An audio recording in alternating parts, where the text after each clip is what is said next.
सब ते वड्डा सतगुरु नानक जिन कल राखी मेरी। सब ते वड्डा वो सब कुछ जानते हैं। बस असी अपना कर्म सही रखिए, अपनी मत महाराज नूं सरेंडर कर दईए कि महाराज इनू गुणां दे नाल भर दिओ। दूजे दी मत वाचण ते घट जाइए, अपना आप सवारीए। आप सवारे मैं मिलिया। गुरु साहब रहमत बख्शिश करन, समय समय अनुसार बाबा जी ने साडी संगत नूं बड़े वड्डे वड्डे बुलारे दिते हन, जिन्हां विच साडे कोल प्रोफैसर अवतार सिंह जी वो पहुँचे हुए ने।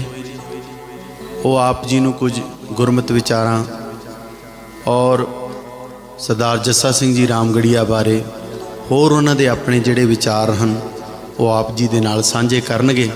साड़ियाँ भुल्लां बख्शणियां जी। गुरफतेह दी सांझ पाओ। मैं भाई साहब जी नूं अपने जथे दी वल्लों जी आयां नूं आखदा हाँ। बाबा जी रहमत करन, इहो जे बुलारे साडी संगत नूं महाराज बख्शदे रहण तां कि जिहदे नाल साडी ज्ञान दा वाधा हो सके। सो बड़े प्यार नाल आप जी ने सरवण करना जी। गुरफतेह दी सांझ पाओ जी। वाहिगुरू जी का खालसा, वाहिगुरू जी की फतेह। वाहिगुरू वाहिगुरू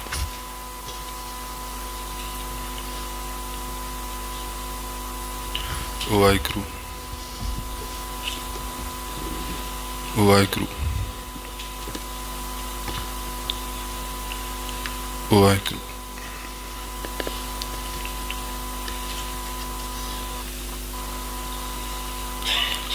वाहिगुरू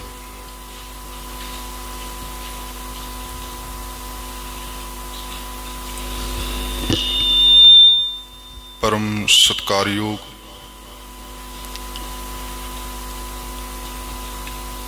परम सम्मानयोग चवर शवर तखत दे मालिक, दो जहानां दे वाली, सर्वतरे कायनात सर्ब सांझी वालता दे उपदेशक, मुजस्मे ज्ञान धन गुरु ग्रंथ साहिब महाराज जी, तिन्हां दी पावन पवित्र हजूरी दे अंदर जुड़ बैठे गुरमुख प्यारे सतसंगी जनों, वडभागी हाँ। अमृत वेले दे सजे इन्हां दीवानां दे अंदर जुड़ बैठ के नरोबी दी इस धरती तो गुरु करके कीर्तनी सिंघां दे पासों आप बड़े अदब सत्कार सहित धन गुरु ग्रंथ साहिब महाराज जी दी पावन बाणी दा कीर्तन श्रवण कर रहे सी।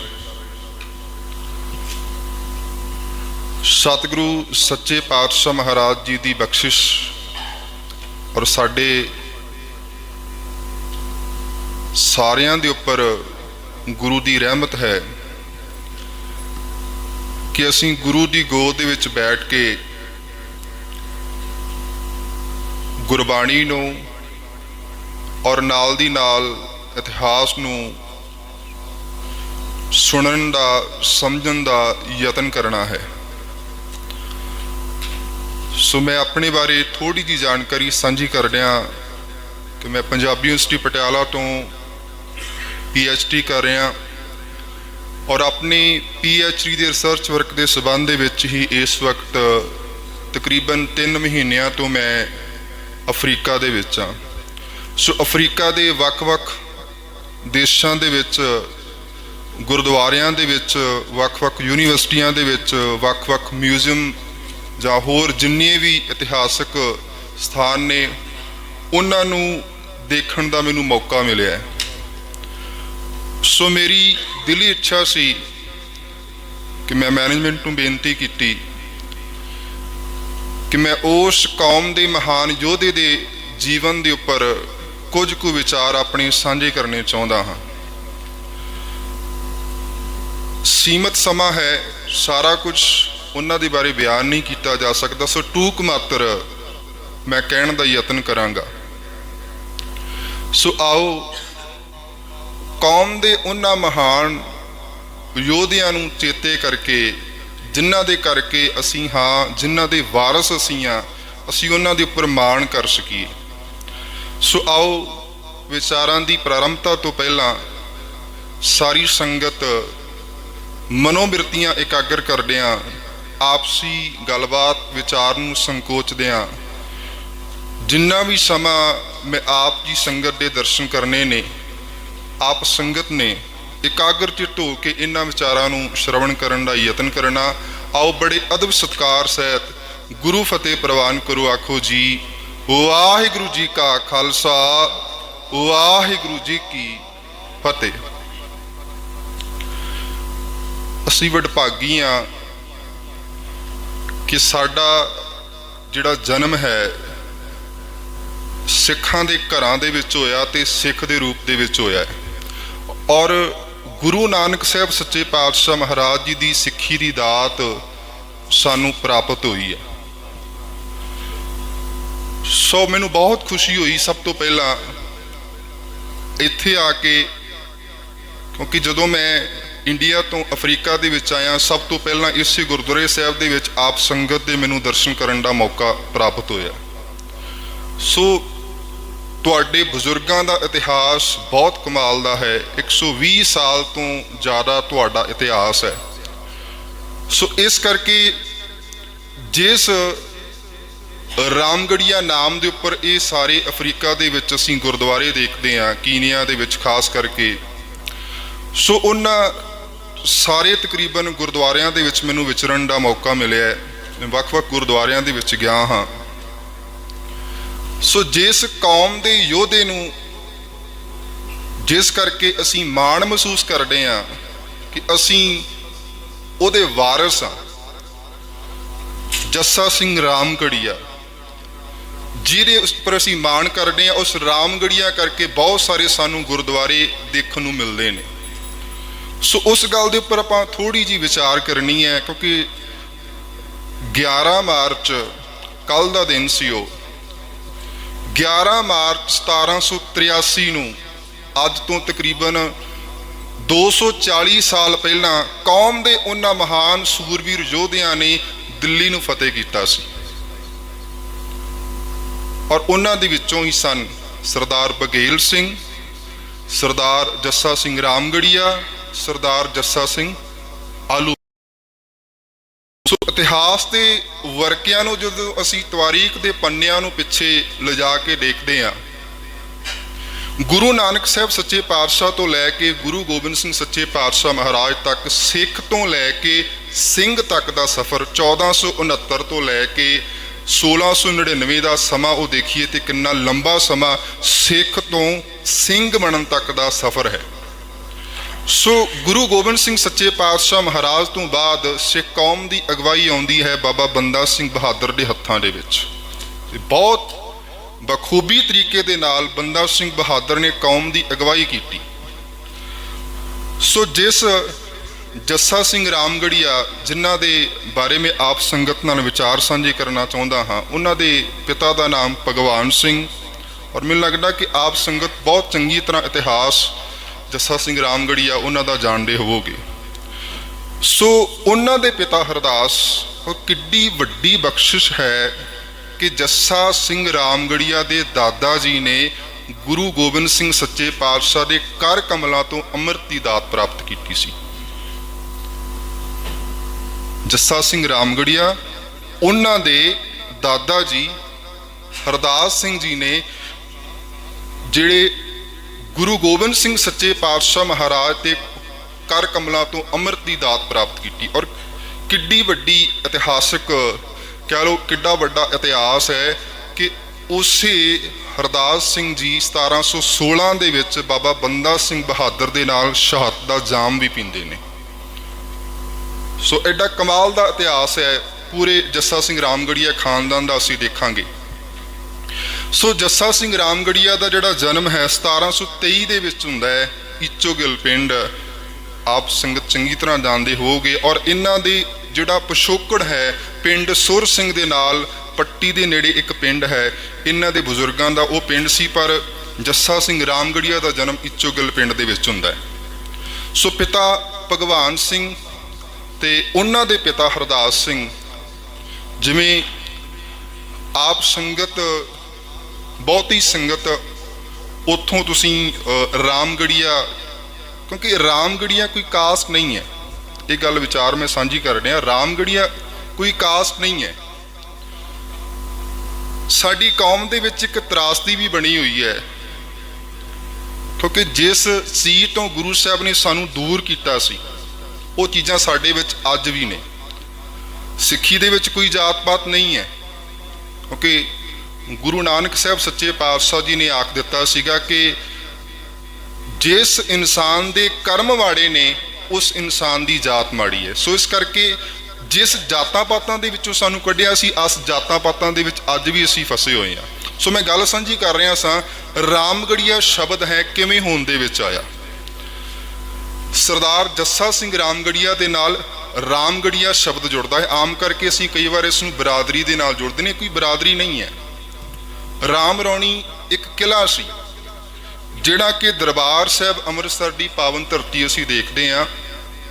ਉਸ ਜਿੱਥੇ ਅੱਜ ਗੁਰੂ ਰਾਮਦਾਸ ਸਕੂਲ ਹੈ, ਇੱਕ ਕੱਚੀ ਗੜੀ ਦੇ ਰੂਪ ਦੇ ਵਿੱਚ ਕਿਲ੍ਹਾ, ਇੱਕ ਫੋਰਟ ਉਸਾਰਿਆ ਗਿਆ ਸੀ, ਉਸ ਨੂੰ ਕਿਹਾ ਜਾਂਦਾ ਸੀ ਰਾਮ ਰੌਣੀ। ਔਰ ਜਦੋਂ, ਕਿਉਂਕਿ ਜੱਸਾ ਸਿੰਘ ਰਾਮਗੜੀਆ, ਕਿਉਂਕਿ ਥੋੜੀਆਂ ਬਹੁਤੀਆਂ ਡੇਟਾਂ ਅੱਗੇ ਪਿੱਛੇ ਹੋ ਸਕਦੀਆਂ ਨੇ, ਮੈਂ ਜਿਹੜੇ ਟੂਕ ਮਾਤਰ ਵਿਚਾਰ ਆਪ ਸੰਗਤ ਨਾਲ ਸਾਂਝੇ ਕਰ ਰਿਹਾ।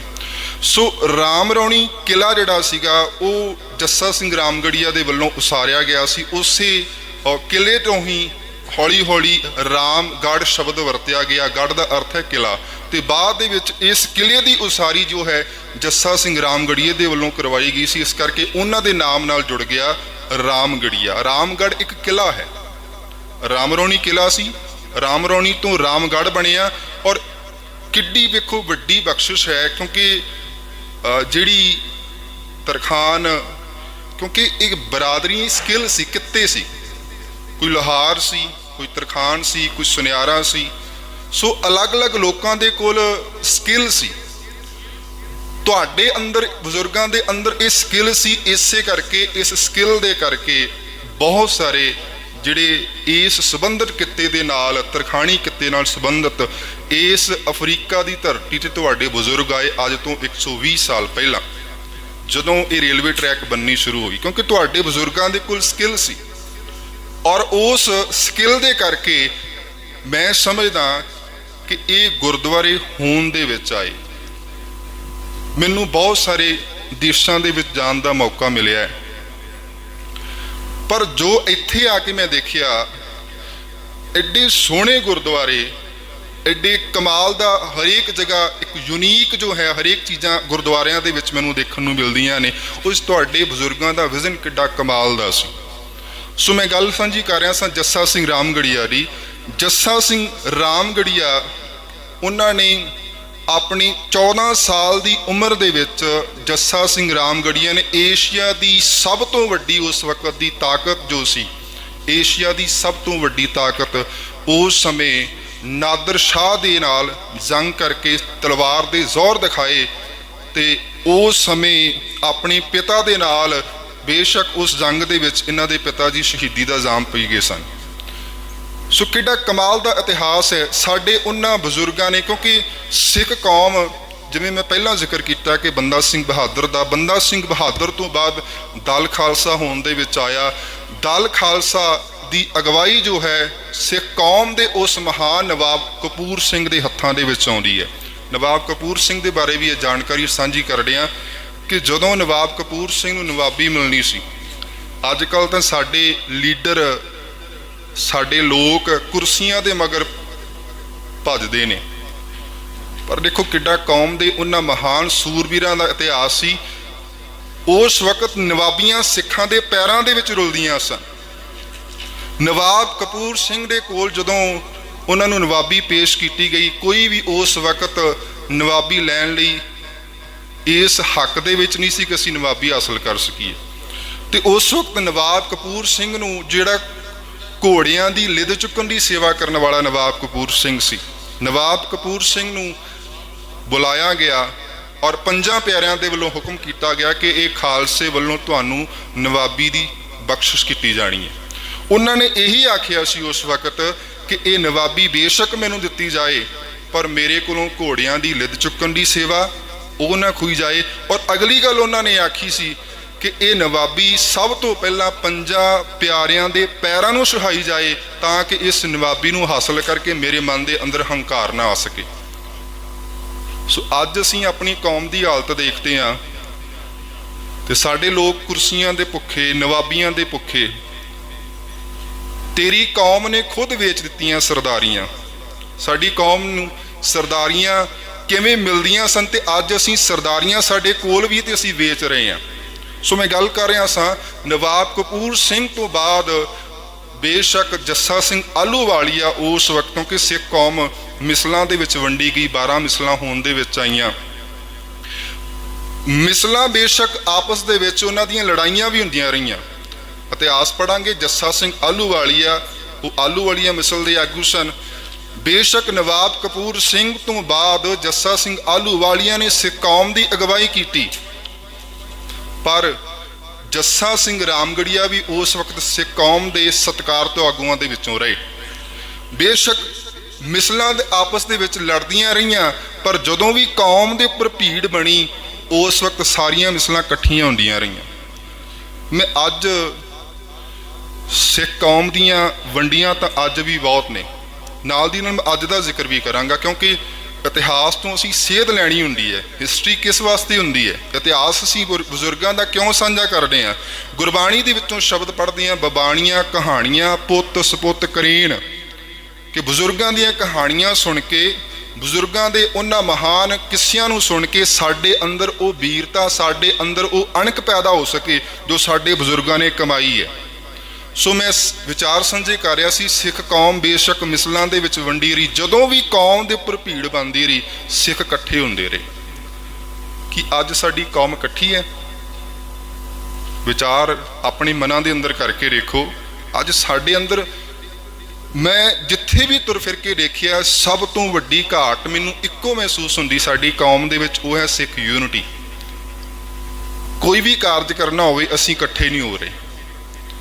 ਦੁਨੀਆ ਦੇ ਮਹਾਨ ਉਹਨਾਂ ਕੌਮਾਂ ਨੂੰ ਤੁਸੀਂ ਦੇਖੋਗੇ, ਉਹਨਾਂ ਦੇ ਕੋਲ ਕੀ ਸੀ? ਕੇਵਲ ਤੇ ਕੇਵਲ ਉਹਨਾਂ ਨੇ ਯੂਨਿਟੀ ਕੀਤੀ।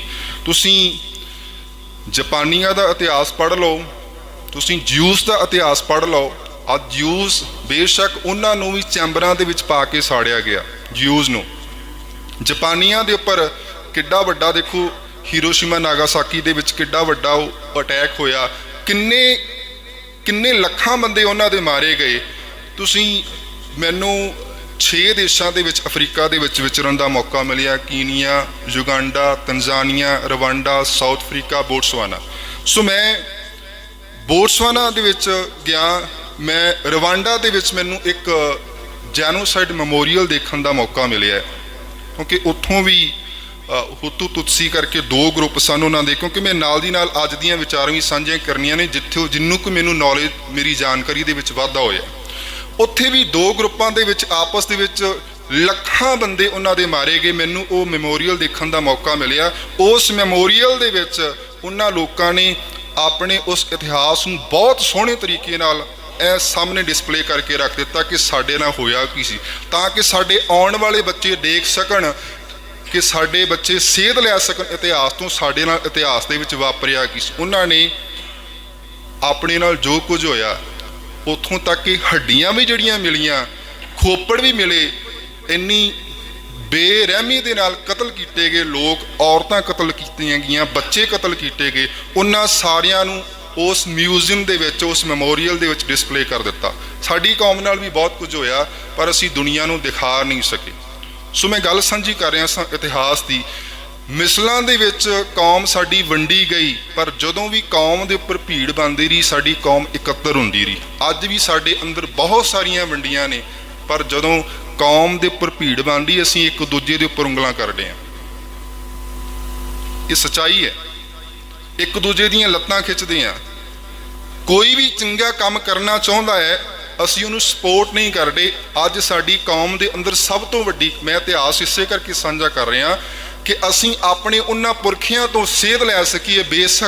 ਬੇਸ਼ੱਕ ਉਹ ਆਪਸ ਦੇ ਵਿੱਚ ਲੜਦੇ ਵੀ ਰਹੇ, ਪਰ ਜਦੋਂ ਕਿਤੇ ਕੌਮ ਦਾ ਮਸਲਾ ਬਣਦਾ ਸੀਗਾ ਤੇ ਉਹ ਇਕੱਠੇ ਵੀ ਹੁੰਦੇ ਰਹੇ। ਜੱਸਾ ਸਿੰਘ ਰਾਮਗੜੀਆ ਜਿਨ੍ਹਾਂ ਦਾ ਇਤਿਹਾਸ ਮੈਂ ਸਾਂਝਾ ਕਰ ਰਿਹਾ, ਐਸਾ ਸਮਾਂ ਵੀ ਆਇਆ ਕਿ 25 ਸਾਲ ਦੀ ਉਮਰ ਦੇ ਵਿੱਚ ਉਹਨਾਂ ਦਾ ਆਨੰਦ ਕਾਰਜ ਹੁੰਦਾ ਹੈ। ਸੋ ਇਤਿਹਾਸ ਦੇ ਵਿੱਚ ਇੱਕ ਦੋਸ਼ ਵੀ ਉਹਨਾਂ ਦੇ ਉੱਪਰ ਲਾਇਆ ਜਾਂਦਾ ਹੈ। ਪਤਾ ਨਹੀਂ ਇਹ ਗੱਲ ਕੁਝ ਇਤਿਹਾਸਕਾਰ ਮੰਨਦੇ ਸੱਚ ਹੈ, ਕੁਝ ਇਤਿਹਾਸਕਾਰ ਮੰਨਦੇ ਸੱਚ ਨਹੀਂ ਹੈ, ਕਿ ਉਹਨਾਂ ਨੇ ਕੰਨਿਆਂ ਦੀ ਹੱਤਿਆ ਕੀਤੀ, ਜੱਸਾ ਸਿੰਘ ਰਾਮਗੜੀਆ। ਇਸ ਕਰਕੇ ਇਤਿਹਾਸ ਦੇ ਵਿੱਚ ਕੁਝ ਪੰਨਿਆਂ ਦੇ ਵਿੱਚ ਇਸ ਗੱਲ ਦਾ ਜ਼ਿਕਰ ਵੀ ਮਿਲਦਾ ਹੈ ਕਿ ਉਹਨਾਂ ਨੂੰ ਪੰਥ ਦੇ ਵਿੱਚੋਂ ਵੀ ਛੇਕਿਆ ਗਿਆ, ਔਰ ਖਾਲਸੇ ਪੰਥ ਤੋਂ ਨਾਰਾਜ਼ ਹੋ ਕੇ ਜੱਸਾ ਸਿੰਘ ਰਾਮਗੜੀਆ ਤੇ ਉਹਨਾਂ ਦੇ 3 ਭਰਾਵਾਂ ਨੇ ਅਦੀਨਾ ਬੇਗ ਉਸ ਵਕਤ ਜਲੰਧਰ ਦਾ ਹਾਕਮ ਸੀ, ਉਹਦੇ ਕੋਲ ਕੁਝ ਸਮੇਂ ਦੀ ਨੌਕਰੀ ਵੀ ਕੀਤੀ। ਔਰ ਨਾਲ ਹੀ ਦੇਖੋ ਜੱਸਾ ਸਿੰਘ ਰਾਮਗੜੀਆ ਨੇ, ਤਾਂ ਕਿ ਉਹਨਾਂ ਦਾ ਜਿਹੜਾ ਗੁਪਤ ਤਰੀਕੇ ਨਾਲ ਪਤਾ ਲਾਇਆ ਜਾ ਸਕੇ, ਇੱਕ ਨੀਤੀ ਵੀ ਕਹਿ ਸਕਦੇ ਹਾਂ ਸਿੱਖਾਂ ਦੀ ਉਸ ਵਕਤ ਸੀ। ਜੱਸਾ ਸਿੰਘ ਰਾਮਗੜੀਆ ਨੇ ਜਦੋਂ ਅਦੀਨਾ ਬੇਗ ਨੇ ਹਮਲਾ ਕੀਤਾ ਸਿੱਖਾਂ ਦੇ ਉੱਪਰ, ਔਰ ਇੱਕ ਵਾਰ ਫਿਰ ਆਪਣੀ ਕੌਮ ਵੱਲ ਦੇਖ ਕੇ, ਆਪਣੀ ਸਿੱਖ ਪੰਥ ਵੱਲ ਦੇਖ ਕੇ, ਆਪਣੇ ਸਿੱਖ ਭਰਾਵਾਂ ਵੱਲ ਦੇਖ ਕੇ ਜੱਸਾ ਸਿੰਘ ਰਾਮਗੜੀਆ ਨੇ ਫਿਰ ਅਦੀਨਾ ਬੇਗ ਦੀ ਨੌਕਰੀ ਛੱਡੀ ਔਰ ਆਪਣੀ ਸਿੱਖ ਭਰਾਵਾਂ ਨਾਲ ਜੁੜ ਕੇ ਦੁਬਾਰਾ ਫਿਰ ਉਸ ਜਿਹੜਾ ਕਿਲਾ, ਜਿਸ ਕਿਲੇ ਦੀ ਮੈਂ ਜਿਸ ਰਾਮਰੌਣੀ ਕਿਲੇ ਦਾ ਮੈਂ ਜ਼ਿਕਰ ਕਰ ਰਿਹਾ ਸਾਂ, ਉਹ ਕਿਲਾ ਬਾਰ-ਬਾਰ ਢਹਿੰਦਾ ਰਿਹਾ ਤੇ ਜੱਸਾ ਸਿੰਘ ਰਾਮਗੜੀਆ ਦੇ ਵੱਲੋਂ ਬਾਰ-ਬਾਰ ਉਸਾਰਿਆ ਜਾਂਦਾ ਰਿਹਾ। ਔਰ ਕਿੱਡਾ ਕਮਾਲ ਦਾ ਇਤਿਹਾਸ ਹੈ ਸਾਡੇ ਬਜ਼ੁਰਗਾਂ ਦਾ। 11 ਮਾਰਚ 1783 ਦਾ ਸਮਾਂ ਆਉਂਦਾ ਹੈ ਕਿ ਉਹਨਾਂ ਸਮਿਆਂ ਦੇ ਵਿੱਚ ਉਸ ਤੱਕ, ਕਿਉਂਕਿ ਇਹ ਜਿਹੜਾ ਕਿਲਾ ਸੀ 1748 ਦੇ ਵਿੱਚ ਉਸਾਰਿਆ ਗਿਆ ਸੀ। 1747 ਦੇ ਵਿੱਚ ਅਨੰਦਪੁਰ ਸਾਹਿਬ ਦੀ ਧਰਤੀ ਦੇ ਉੱਪਰ ਇੱਕ ਇਕੱਠ ਹੁੰਦਾ ਹੈ, ਉੱਥੇ ਸੁੱਖਾ ਸਿੰਘ ਮਾੜੀ ਕੰਬੋ ਕੀ ਕੌਮ ਦੀ ਅਗਵਾਈ ਕਰ ਰਿਹਾ ਸੀ। ਉਹਨਾਂ ਨੇ ਡਿਊਟੀ ਲਾਈ ਕਿ ਇਹ ਕਿਲਾ ਜੱਸਾ ਸਿੰਘ ਰਾਮਗੜੀਆ ਦੀ ਅਗਵਾਈ ਦੇ ਵਿੱਚ ਬਣਾਇਆ ਜਾਏਗਾ। ਉਹ ਕਿਲਾ ਦੁਬਾਰਾ ਉਸਾਰਿਆ ਗਿਆ ਤਾਂ ਕਿ ਇਸ ਕਿਲੇ ਦੇ ਵਿੱਚ 500 ਸਿੰਘ ਉਹਨਾਂ ਦੇ ਰਹਿਣ ਦਾ ਪ੍ਰਬੰਧ ਕੀਤਾ ਜਾ ਸਕੇ, ਤਾਂ ਕਿ ਦਰਬਾਰ ਸਾਹਿਬ ਦੀ ਰਾਖੀ ਹੋ ਸਕੇ। ਸੋ ਇਹ ਕਿਲਾ ਦਰਬਾਰ ਸਾਹਿਬ ਦੀ ਰਾਖੀ ਵੀ ਕਰਦਾ ਰਿਹਾ। ਸੋ ਮੈਂ ਇਤਿਹਾਸ ਸਾਂਝਾ ਕਰ ਰਿਹਾ ਸਾਂ ਸਾਡੇ ਬਜ਼ੁਰਗਾਂ ਦਾ 1783 ਦਾ, ਕਿਉਂਕਿ ਸ਼ੁਰੂਆਤ ਦੇ ਵਿੱਚ ਮੈਂ ਗੱਲ ਸਾਂਝੀ ਕੀਤੀ ਸੀ। 11 ਮਾਰਚ 1783 ਦੇ ਵਿੱਚ ਸਿੱਖ ਕੌਮ ਦੇ ਉਹਨਾਂ ਮਹਾਨ ਯੋਧਿਆਂ ਸਰਦਾਰ ਬਘੇਲ ਸਿੰਘ, ਸਰਦਾਰ ਜੱਸਾ ਸਿੰਘ ਆਹਲੂਵਾਲੀਆ, ਸਰਦਾਰ ਜੱਸਾ ਸਿੰਘ ਰਾਮਗੜੀਆ, ਉਹਨਾਂ ਨੇ ਦਿੱਲੀ ਨੂੰ ਫਤਿਹ ਕੀਤਾ। ਔਰ ਤੁਹਾਡੇ ਬਜ਼ੁਰਗਾਂ ਦਾ ਕਿੱਡਾ ਕਮਾਲ ਦਾ ਇਤਿਹਾਸ। ਅੱਜ ਵੀ ਤੁਸੀਂ ਦਰਬਾਰ ਸਾਹਿਬ ਦਰਸ਼ਨ ਕਰਨ ਜਾਓਗੇ ਤੇ ਜਿਸ ਤਖਤ ਦੇ ਉੱਪਰ ਮੁਗਲ ਬਾਦਸ਼ਾਹ ਬੈਠਦੇ ਸਨ, ਤਖਤੇ ਤਾਊਸ, ਉਸ ਤਖਤੇ ਤਾਊਸ ਨੂੰ ਘੋੜਿਆਂ ਦੇ ਮਗਰ ਪਾ ਕੇ ਅੰਮ੍ਰਿਤਸਰ ਦਰਬਾਰ ਸਾਹਿਬ ਦੀ ਪਰਿਕਰਮਾ ਦੇ ਵਿੱਚ ਲਿਆਂਦਾ ਗਿਆ। ਅੱਜ ਵੀ ਉਹ ਤਖਤੇ ਤਾਊਸ ਜੱਸਾ ਸਿੰਘ ਰਾਮਗੜੀਆ ਬੁੰਗਾ ਦੇ ਵਿੱਚ ਪਿਆ, ਉਹਦੇ ਦਰਸ਼ਨ ਕਰਕੇ ਆਇਓ।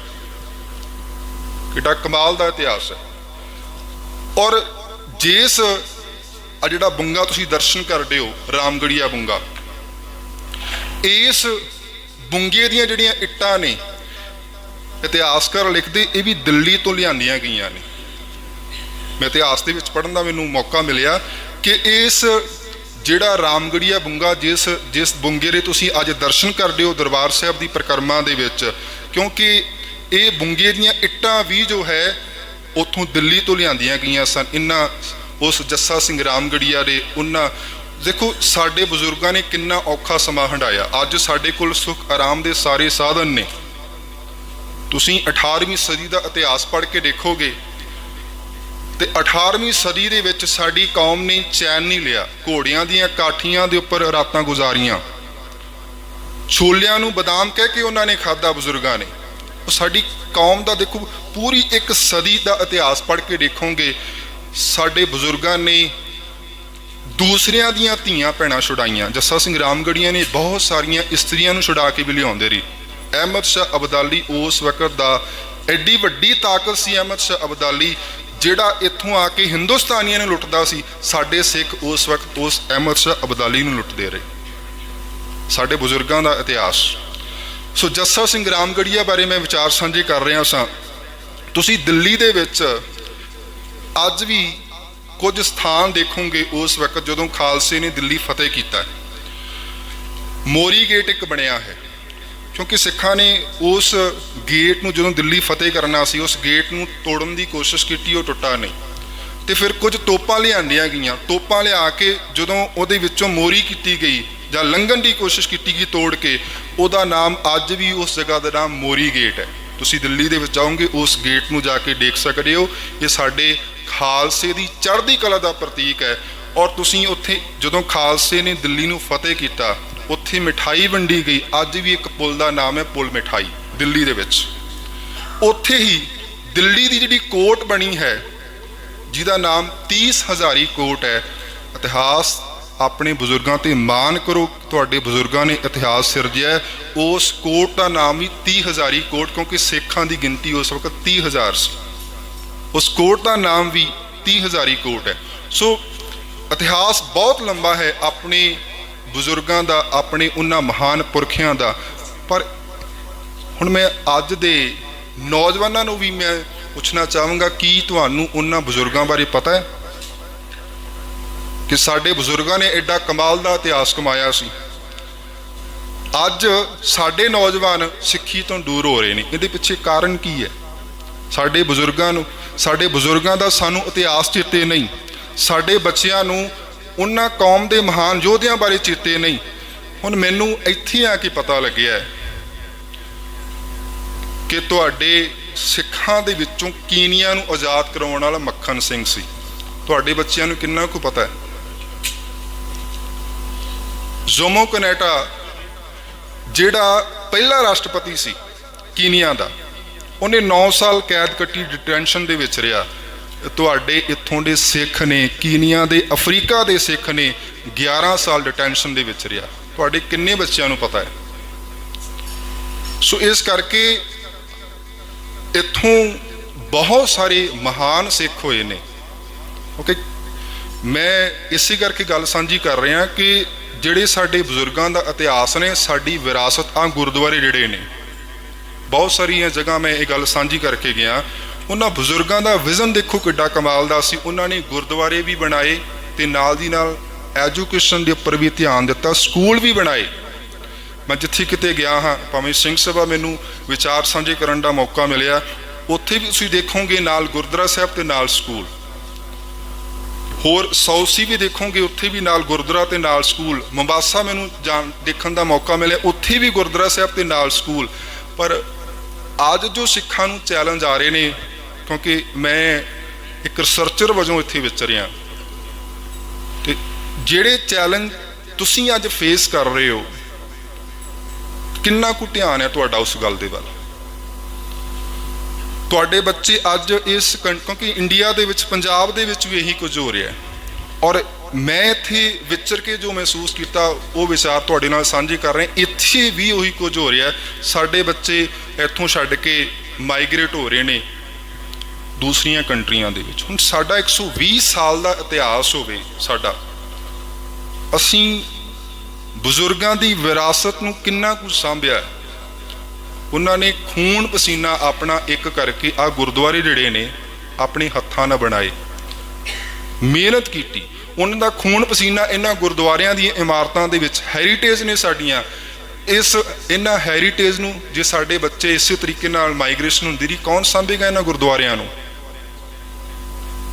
ਇਹਨਾਂ ਗੱਲਾਂ ਵੱਲ ਵੀ ਧਿਆਨ ਦੇਣ ਦੀ ਲੋੜ ਹੈ, ਕਿਉਂਕਿ ਮੈਂ ਕੇਵਲ ਇਤਿਹਾਸ ਨਹੀਂ ਸਾਂਝਾ ਕਰਨਾ, ਜੋ ਵਿਚਰਿਆ ਹਾਂ, ਜੋ ਚੀਜ਼ਾਂ ਮੈਂ ਦੇਖੀਆਂ, ਜੋ ਚੈਲੰਜ ਤੁਸੀਂ ਫੇਸ ਕਰ ਰਹੇ ਹੋ, ਉਹਨਾਂ ਚੀਜ਼ਾਂ ਦੇ ਉੱਪਰ ਵੀ ਧਿਆਨ ਦੀ ਲੋੜ ਹੈ। ਸਭ ਤੋਂ ਵੱਡੀ ਗੱਲ ਹੈ ਐਜੂਕੇਸ਼ਨ।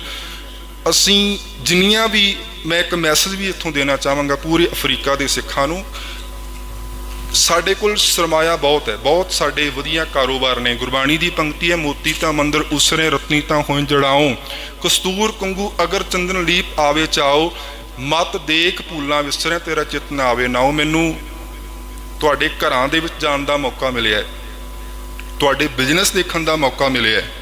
ਸੋ ਬਹੁਤ ਵੱਡੀ ਗੁਰੂ ਸਾਹਿਬ ਦੀ ਬਖਸ਼ਿਸ਼ ਹੈ ਤੁਹਾਡੇ ਉੱਪਰ। ਇੰਨੇ ਸੋਹਣੇ ਸੋਹਣੇ ਸਿੱਖਾਂ ਦੇ ਘਰ, ਜੋ ਗੁਰਬਾਣੀ ਕਹਿੰਦੀ ਹੈ ਨਾ, ਮੋਤੀ ਤਾਂ ਮੰਦਰ ਉਸਨੇ ਰਤਨੀ ਤਾਂ ਹੋ ਜੜਾਓ, ਤਾਂ ਇੰਨੇ ਸੋਹਣੇ ਸੋਹਣੇ ਅਫਰੀਕਨ ਜਿਹੜੇ ਸਿੱਖਾਂ ਦੇ ਘਰ ਨੇ, ਬਹੁਤ ਸੋਹਣੀ ਤੁਹਾਡੇ ਕੋਲ ਸਰਮਾਇਆ, ਪੈਸੇ ਦੀ ਕਮੀ ਨਹੀਂ। ਪਰ ਸਾਡਾ ਧਿਆਨ ਐਜੂਕੇਸ਼ਨ ਇੰਸਟੀਟਿਊਟ ਵੱਲ ਕਿੰਨਾ ਕੁ ਹੈ? ਸਾਡੇ ਕਿੰਨੇ ਕੁ ਆਪਣੇ ਸਕੂਲ ਤੇ ਕਾਲਜ ਤੇ ਕਿੰਨੀਆਂ ਯੂਨੀਵਰਸਿਟੀਆਂ ਨੇ? ਸਾਡੀ 120 ਸਾਲ ਦਾ ਇਤਿਹਾਸ ਸਾਡਾ ਹੋਵੇ, ਸਾਡੀ ਗਿਣਤੀ ਅੱਜ ਵੀ ਇੱਥੇ ਵੱਧ ਨਹੀਂ ਰਹੀ ਹੈ, ਘਟ ਰਹੀ ਹੈ। ਸੋ ਇਹਨਾਂ ਚੀਜ਼ਾਂ ਦੇ ਉੱਪਰ ਵੀ ਧਿਆਨ ਦੀ ਲੋੜ, ਕਿਉਂਕਿ ਤੁਹਾਡੇ ਬਜ਼ੁਰਗਾਂ ਦੀ ਇਹ ਵਿਰਾਸਤ ਹੈ, ਹੈਰੀਟੇਜ ਨੇ ਇਹ ਗੁਰਦੁਆਰੇ, ਇਹ ਸਥਾਨ, ਇਹਨਾਂ ਨੂੰ ਆਉਣ ਵਾਲੇ ਸਮੇਂ ਦੇ ਵਿੱਚ ਸਾਨੂੰ ਤਿਆਰ ਵੀ ਕਰਨਾ ਚਾਹੀਦਾ ਆਪਣੇ ਬੱਚਿਆਂ ਨੂੰ, ਤਾਂ ਕਿ ਇਸ ਵਿਰਾਸਤ ਨੂੰ ਅੱਗੇ ਸਾਂਭ ਸਕਣ। ਹੁਣ ਬਹੁਤ ਸਾਰੀ ਮੈਨੇਜਮੈਂਟ ਬਹੁਤ ਵਧੀਆ ਢੰਗਾਂ ਦੇ ਨਾਲ ਗੁਰਦੁਆਰੇ ਸਾਂਭ ਰਹੀ ਹੈ, ਪਰ ਆਉਣ ਵਾਲੀ ਪਨੀਰੀ ਅਸੀਂ ਤਿਆਰ ਕਰ ਸਕੀਏ, ਜਿਹੜੀ ਸਿੱਖ ਕੌਮ ਨੂੰ, ਜਿਵੇਂ ਕਿ ਇਸ ਸਿੱਖਾਂ ਦਾ ਇਤਿਹਾਸ ਖੇਡਾਂ ਦੇ ਵਿੱਚ ਹੈ, ਬਹੁਤ ਕਮਾਲ ਦਾ ਇਤਿਹਾਸ। ਮੈਨੂੰ ਸਿੱਖ ਯੂਨੀਅਨ ਕਲੱਬ ਦੇ ਵਿੱਚ ਜਾਣ ਦਾ ਮੌਕਾ ਮਿਲਿਆ ਹੈ। ਸੋ 120 ਸਾਲ ਤੋਂ ਪੁਰਾਣਾ ਇਤਿਹਾਸ ਤੁਹਾਡਾ ਸਪੋਰਟਸ ਦੇ ਵਿੱਚ ਲਾ ਲਓ, ਹੋਰ ਕਿੰਨੇ ਵੱਖ-ਵੱਖ ਖੇਤਰਾਂ ਦੇ ਵਿੱਚ ਅਫਰੀਕਾ ਦੇ ਸਿੱਖਾਂ ਨੇ ਮਾਰ ਕੇ ਮਾਰੇ ਨੇ। ਸੋ ਸਾਰਾ ਇਤਿਹਾਸ ਅੱਜ ਲਿਖਣ ਦੀ ਲੋੜ ਹੈ ਔਰ ਆਉਣ ਵਾਲੇ ਬੱਚਿਆਂ ਨੂੰ ਵੀ ਦੱਸਣ ਦੀ ਲੋੜ ਹੈ। ਸੋ ਮੈਂ ਗੱਲ ਸਾਂਝੀ ਕਰ ਰਿਹਾ ਸਾਂ ਜੱਸਾ ਸਿੰਘ ਰਾਮਗੜੀਆ ਦੀ। 1723 ਦੇ ਵਿੱਚ ਉਹਨਾਂ ਦਾ ਜਨਮ ਹੋਇਆ ਤੇ 1803 ਦੇ ਵਿੱਚ ਜੱਸਾ ਸਿੰਘ ਰਾਮਗੜੀਆ ਅਕਾਲ ਚਲਾਣਾ ਕਰਦੇ ਨੇ। ਸੋ ਦੇਖੋ, ਇਸ ਇੰਨੇ ਸਮੇਂ ਦੇ ਵਿੱਚ ਉਹਨਾਂ ਮਹਾਨ ਯੋਧਿਆਂ ਨੇ ਐਡੇ ਵੱਡੇ ਕਾਰਨਾਮੇ ਕੀਤੇ। ਅੱਜ ਵੀ ਅਰਦਾਸ ਦੇ ਵਿੱਚ ਇੱਕ ਸ਼ਬਦ ਅਸੀਂ ਪੜ੍ਹਦੇ ਹਾਂ, ਸਿੰਘਾਂ ਦੇ ਝੰਡੇ ਬੁੰਗੇ। ਸੋ ਸਦੀਵੀ ਰੂਪ ਦੇ ਵਿੱਚ ਅਸੀਂ ਦੋਨੋਂ ਵਕਤ ਉਹਨਾਂ ਮਹਾਨ ਯੋਧਿਆਂ ਨੂੰ ਚੇਤੇ ਕਰਨੀ ਜਿਨ੍ਹਾਂ ਨੇ ਇਹ ਮਹਾਨ ਵਿਰਾਸਤ, ਮਹਾਨ ਇਮਾਰਤਾਂ ਬਣਾਈਆਂ। ਸੋ ਜਿਹੜੀ ਵਿਚਾਰ ਮੈਂ ਆਪ ਸੰਗਤ ਦੇ ਨਾਲ ਸਾਂਝੀ ਕਰ ਰਿਹਾ ਸਾਂ ਕਿ ਉਹਨਾਂ ਪੁਰਖਿਆਂ ਨੇ ਆਪਣਾ ਕੰਮ ਕੀਤਾ। ਹੁਣ ਸਾਡੀ ਡਿਊਟੀ ਹੈ, ਅਸੀਂ ਆਪਣੇ ਬੱਚਿਆਂ ਨੂੰ ਕੀ ਦੇ ਕੇ ਜਾ ਰਹੇ, ਕਿਉਂਕਿ ਸਾਡਾ ਇਤਿਹਾਸ ਬਹੁਤ ਕਮਾਲ ਦਾ, ਇਤਿਹਾਸ ਬਹੁਤ ਰਿਚ ਹੈ, ਪਰ ਹੁਣ ਅਸੀਂ ਵਿਰਾਸਤ ਦੇ ਵਿੱਚ ਆਪਣੇ ਆਉਣ ਵਾਲੇ ਬੱਚਿਆਂ ਨੂੰ ਕੀ ਦੇ ਕੇ ਜਾ ਰਹੇ ਹਾਂ। ਇਸ ਗੱਲ ਤੇ ਗੌਰ ਕਰਿਓ ਕਿ ਜਿਹੜੇ ਬਜ਼ੁਰਗ ਤੁਹਾਨੂੰ ਤੁਹਾਡੀ ਵਿਰਾਸਤ ਦੇ ਕੇ ਗਏ ਸੀ, ਤੁਸੀਂ ਉਸ ਵਿਰਾਸਤ ਨੂੰ ਕਿੰਨਾ ਕੁ ਵਧਾਇਆ ਹੈ ਤੇ ਆਉਣ ਵਾਲੇ ਬੱਚਿਆਂ ਦੇ ਵਾਸਤੇ ਕੀ ਛੱਡ ਕੇ ਜਾ ਰਹੇ ਹੋ। ਕਿਉਂਕਿ ਦੁਬਈ ਦਾ ਇੱਕ ਸ਼ੇਖ, ਜਿਸ ਨੇ, ਜਿਹੜਾ ਸੰਸਥਾਪਕ ਹੈ ਦੁਬਈ ਦਾ, ਉਹਨੂੰ ਪੁੱਛਿਆ ਗਿਆ ਕਿ ਤੇਰੇ ਅਕੋਰਡਿੰਗ ਦੁਬਈ ਦਾ ਆਉਣ ਵਾਲਾ ਭਵਿੱਖ ਕੀ ਹੋਏਗਾ। ਜਿਹੜੀ ਗੱਲ ਉਹਨੇ ਸਾਂਝੀ ਕੀਤੀ, ਗੌਰ ਨਾਲ ਸੁਣਿਓ। ਉਹਨੇ ਆਖਿਆ ਕਿ ਮੇਰੇ ਦਾਦਾ ਜੀ ਊਠ ਦੀ ਸਵਾਰੀ ਕਰਦੇ ਸਨ, ਮੇਰੇ ਦਾਦਾ ਜੀ ਊਠ ਦੀ ਸਵਾਰੀ ਕਰਦੇ ਸਨ, ਮੇਰੇ ਪਿਤਾ ਨੇ ਊਠ ਦੀ ਸਵਾਰੀ ਕੀਤੀ ਹੈ ਤੇ ਅੱਜ ਮੈਂ ਮਰਸਡੀ ਦੀ ਸਵਾਰੀ ਕਰ ਰਿਹਾ। ਮੇਰਾ ਪੁੱਤਰ ਵੀ, ਉਹਨੇ 6 ਪੀੜ੍ਹੀਆਂ ਦੀ ਗੱਲ ਕੀਤੀ ਕਿ ਮੇਰੇ ਦਾਦੇ ਨੇ ਊਠ ਦੀ ਸਵਾਰੀ ਕੀਤੀ, ਮੇਰੇ ਪਿਤਾ ਨੇ ਊਠ ਦੀ ਸਵਾਰੀ ਕੀਤੀ, ਉਹਨਾਂ ਨੇ ਮਿਹਨਤ ਕੀਤੀ, ਮਸ਼ੱਕਤ ਕੀਤੀ ਔਰ ਮੈਨੂੰ ਅੱਜ ਮਰਸਡੀ ਦੇ ਉੱਪਰ ਮੈਂ ਸਵਾਰੀ ਕਰ ਰਿਹਾ। ਔਰ ਮੇਰੇ ਆਉਣ ਵਾਲੀਆਂ ਜਿਹੜੀਆਂ ਪੀੜ੍ਹੀਆਂ ਨੇ, ਮੇਰਾ ਪੁੱਤਰ ਮਰਸਡੀ ਦੀ ਸਵਾਰੀ ਕਰ ਰਿਹਾ ਤੇ ਮੇਰਾ ਪੋਤਰਾ ਲੈਂਡ ਰੋਵਰ ਦੀ ਸਵਾਰੀ ਕਰ ਰਿਹਾ, ਪਰ ਕਹਿੰਦਾ ਮੇਰਾ ਪੜਪੋਤਰਾ ਫਿਰ ਊਠ ਦੀ ਸਵਾਰੀ ਕਰੇਗਾ। ਕਿਉਂ? ਉਹਨੇ ਆਖਿਆ ਕਿ ਜਦੋਂ ਔਖਾ ਸਮਾਂ ਹੁੰਦਾ ਹੈ, ਔਖਾ ਸਮਾਂ ਮਜ਼ਬੂਤ ਆਦਮੀ ਪੈਦਾ ਕਰਦਾ ਹੈ ਤੇ ਮਜ਼ਬੂਤ ਆਦਮੀ ਸੌਖਾ ਸਮਾਂ ਪੈਦਾ ਕਰਦਾ ਹੈ ਤੇ ਸੌਖਾ ਸਮਾਂ ਜਦੋਂ ਹੁੰਦਾ ਹੈ ਉਦੋਂ ਕਮਜ਼ੋਰ ਆਦਮੀ ਪੈਦਾ ਹੁੰਦਾ ਹੈ। ਸੋ ਇਸ ਗੱਲ ਨੂੰ ਮੈਂ ਤੁਹਾਡੇ ਨਾਲ ਰਿਲੇਟ ਕਰ ਰਿਹਾ। ਤੁਹਾਡੇ ਬਜ਼ੁਰਗ ਡੌਜ਼ ਦੇ ਵਿੱਚ ਆਏ ਸਨ ਤੇ ਗੱਡਿਆਂ ਦੇ ਵਿੱਚ ਆਏ ਸਨ। ਅੱਜ ਤੁਹਾਡੇ ਕੋਲ ਬਹੁਤ ਮਹਿੰਗੀਆਂ ਕਾਰਾਂ ਤੇ ਬਹੁਤ ਮਹਿੰਗੇ ਮਕਾਨ ਹੋਣਗੇ, ਕਿਉਂਕਿ ਉਹਨਾਂ ਨੇ ਔਖਾ ਸਮਾਂ ਦੇਖਿਆ ਸੀ ਬਜ਼ੁਰਗਾਂ ਨੇ। ਤੁਸੀਂ ਅੰਦਾਜ਼ਾ ਲਾ ਕੇ ਦੇਖੋ, ਮੈਂ ਤੁਹਾਡੇ ਬਜ਼ੁਰਗਾਂ ਦੇ ਕੋਲੋਂ ਇਹ ਸਾਰੀਆਂ ਸਟੋਰੀਆਂ ਸੁਣੀਆਂ ਨੇ, ਤੁਹਾਡੇ ਬਜ਼ੁਰਗਾਂ ਦੇ ਕੋਲੋਂ, ਕਿ ਉਹ ਡੌਜ਼ ਦੇ ਵਿੱਚ ਕਿੰਨੇ ਮਹੀਨੇ ਲੱਗ ਜਾਂਦੇ ਸਨ ਉਹਨਾਂ ਸਮਿਆਂ ਦੇ ਵਿੱਚ। ਔਰ ਇੰਡੀਆ ਤੋਂ ਦੇਖੋ ਕਿੰਨੇ ਔਖੇ ਹਾਲਾਤਾਂ ਦੇ ਵਿੱਚ ਅੱਜ ਸਾਡੇ ਕੋਲ ਬਹੁਤ ਸਾਰੇ ਸੁੱਖ ਆਰਾਮ ਦੇ ਸਾਧਨ ਨੇ। ਅਸੀਂ ਘੰਟਿਆਂ ਦੇ ਵਿੱਚ ਜਹਾਜ਼ ਦੇ ਉੱਪਰ ਬੈਠ ਕੇ ਇੰਡੀਆ ਪਹੁੰਚ ਜਾਂਦੇ ਹਾਂ, ਪਰ ਉਸ ਸਮਾਂ ਦੇਖੋ ਕਿੰਨਾ ਔਖਾ ਸਮਾਂ ਸੀ, ਕੁਝ ਬਿਮਾਰੀਆਂ ਦੇ ਵਿੱਚ ਮਾਰੇ ਗਏ। ਆ ਤੁਸੀਂ ਜਦੋਂ ਤੁਹਾਡੇ ਬਜ਼ੁਰਗਾਂ ਦਾ ਮੈਂ ਇਤਿਹਾਸ ਇੱਥੇ ਆ ਕੇ ਪੜ੍ਹਿਆ, ਕਿੰਨੇ ਬਜ਼ੁਰਗ ਜਦੋਂ ਰੇਲਵੇ ਟਰੈਕ ਬਣਿਆ ਤੇ ਸ਼ੇਰਾਂ ਦੁਆਰਾ ਖਾਧੇ ਗਏ। ਸੋ ਇਹ ਬਜ਼ੁਰਗਾਂ ਦਾ ਕਮਾਲ ਦਾ ਇਤਿਹਾਸ ਹੈ। ਸੋ ਮੈਂ ਗੱਲ ਸਾਂਝੀ ਕਰ ਰਿਹਾ ਸੀ, ਉਹਨਾਂ ਨੇ ਔਖਾ ਸਮਾਂ ਦੇਖਿਆ ਸੀ, ਔਖਾ ਸਮਾਂ ਦੇਖ ਕੇ ਅੱਜ ਤੁਹਾਡੇ ਕੋਲ ਸੁੱਖ ਆਰਾਮ ਨੇ।